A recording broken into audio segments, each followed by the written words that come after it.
আসসালামু আলাইকুম এভরিওয়ান। তো আপনারা হয়তো বা দ্বিতীয় পার্টির জন্য অনেক বেশি উৎসাহ নিয়ে বসে আছেন, তা আপনাদের জন্য নিয়ে চলে আসলাম তাড়াতাড়ি করে এই দ্বিতীয় পার্ট।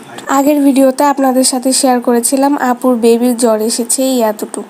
আমি পুরোপুরি ভালোভাবে বললাম যে এখন আমি কাস্টমার পাবো কোথা থেকে বা আমি এখন অর্ডারটা দিব কাকে। তো সে হচ্ছে তার কাজিন বা তার আত্মীয় স্বজন সবাইকে হচ্ছে না করে দিয়েছিল যে বার্থডে করবে না। তো সে হচ্ছে বলার পর সে বললো আচ্ছা ঠিক আছে, কেউ না আসলেও আমরা হচ্ছে ঘরে কেকটা কেটে ফেলবো। যেহেতু সে 1 পাউন্ডের একটা কেক অর্ডার দিয়েছিল, তার মধ্যে এটা হচ্ছে 1.5 পাউন্ডের কাছাকাছি চলে গিয়েছে। তার মধ্যে আমি কোনো হাফ পেমেন্ট নেই নাই। তো সে আমাকে বলেছিল, আমি বলেছি না থাক, সামনে যেহেতু পরে কেকের ডেলিভারি হওয়ার পরে আমাকে পুরো পেমেন্টটা আপনি দিয়ে দিন।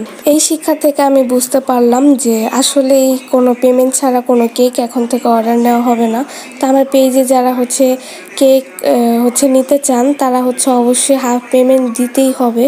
আপু কেকের একটা পিক দিয়েছিল, বলেছিল এভাবে করে বানিয়ে দিও। তো আমি বললাম জি আচ্ছা দিব, কিন্তু পুরো সেম পারবো না। তো যাই হোক, ওইভাবে করে আমি চেষ্টা করেছি করে দিতে। ইভেন এই কেকটা হচ্ছে আপুর অনেক বেশি ভালো লেগেছিল। তো সে বলেছে পরবর্তীতে আবার নেবে এবং গেস্ট সবাই খেয়ে অনেক বেশি মজা বলেছে। তো আলহামদুলিল্লাহ রিভিউটা অনেক ভালো ছিল।